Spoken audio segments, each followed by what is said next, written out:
গণভবনের দরজা খোলা। যখনই এই আন্দোলনকারীরা কথা বলতে চায়, আলোচনা করে সমাধান করতে চায়, আমি তাদের সাথে নিজেই বসতে রাজি। হত্যাকাণ্ডের সঙ্গে যারা জড়িত সে যেই হোক, অবশ্যই তাদের বিচার করা হবে। আমার সাথে যদি বসতে চায় তাহলে আমি বসতে রাজি। তারা যদি এখনও আসতে চায়, কথা বলতে চায়, আমি তাদের সাথে কথা বলতে চাই, তাদের কথা শুনতে চাই, তাদের দাবির কী কী বাকি আছে আমি এটা শুনতে চাই, এবং যেটা আমাদের সাধ্যমতো সেটা আমি পূরণ করতে চাই।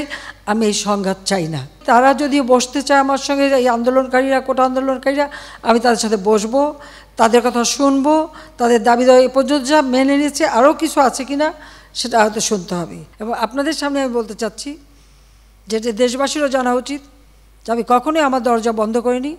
গণভবনের দরজা খোলা।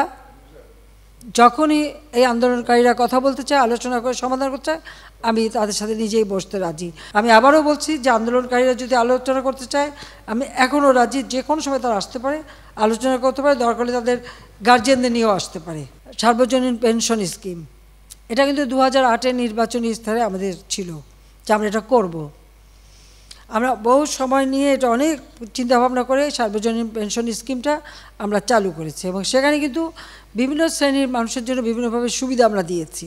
যে বিশ্ববিদ্যালয়, স্বায়ত্তশাসিত প্রতিষ্ঠান এবং প্রজাতন্ত্রের সকল বেতনভোগী কর্মচারীদের ক্ষেত্রে সার্বজনীন পেনশন ব্যবস্থায় অংশগ্রহণের বাধ্যবাধকতা বাতিল করে দিয়েছি, একবারে বাতিল করে দিয়েছি।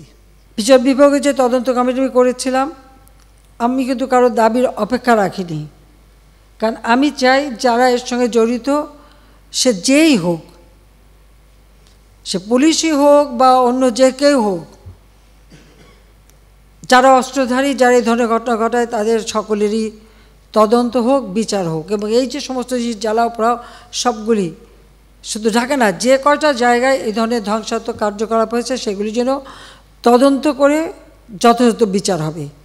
তার জন্য আমি যে জুডিশিয়াল কমিটি করে দিয়েছিলাম, সেটা আরও 2 জন নিয়োগ দিয়ে এটাকে 3 সদস্য বিশিষ্ট আমরা করে তাদের কর্মপরিধিটাও বাড়ালাম, সময়টাও বাড়িয়ে দিলাম, যাতে যথাযথভাবে এটা তদন্ত হয়। আমি চাই যে ধরনের অন্যায় বা হত্যাকাণ্ড যারাই ঘটাক, তারা তো আমার দেশের নাগরিক। সে পুলিশ হোক, একটা শিশু হোক, একটা মানুষ হোক, সে সন্ত্রাসী হোক, ডাকাত হোক বা ছাত্র হোক, যাই হোক, এ দেশের নাগরিক। আমি এর যথাযথ তদন্ত করে তাদের বিচার হবে, আমি সেটাই চাই। যে হত্যাকাণ্ডের সাথে জড়িতদের অবশ্যই বিচার করা হবে। আমি এটা স্পষ্ট বলি, হত্যাকাণ্ডের সঙ্গে যারা জড়িত সে যেই হোক, অবশ্যই তাদের বিচার করা হবে, এবং যারা জড়িত তদন্ত করেই তা বের করা হবে। যারা অস্ত্রধারী, যেমন রংপুরে একটা ঘটনা ঘটেছে, যে পুলিশ দায়ী সেই পুলিশকে সাসপেন্ড করা হয়েছে এবং তার বিরুদ্ধে তদন্ত হচ্ছে এবং তার বিচার হবে।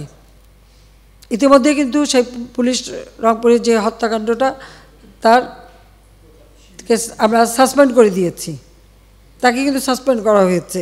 অ্যারেস্ট যারা করা হয়েছে তাদের মধ্য থেকে যারা ছাত্র ছিল, পরীক্ষার্থী, তাদের সবাইকে কিন্তু জামিন দিয়ে ছেড়ে দেওয়া হয়েছে।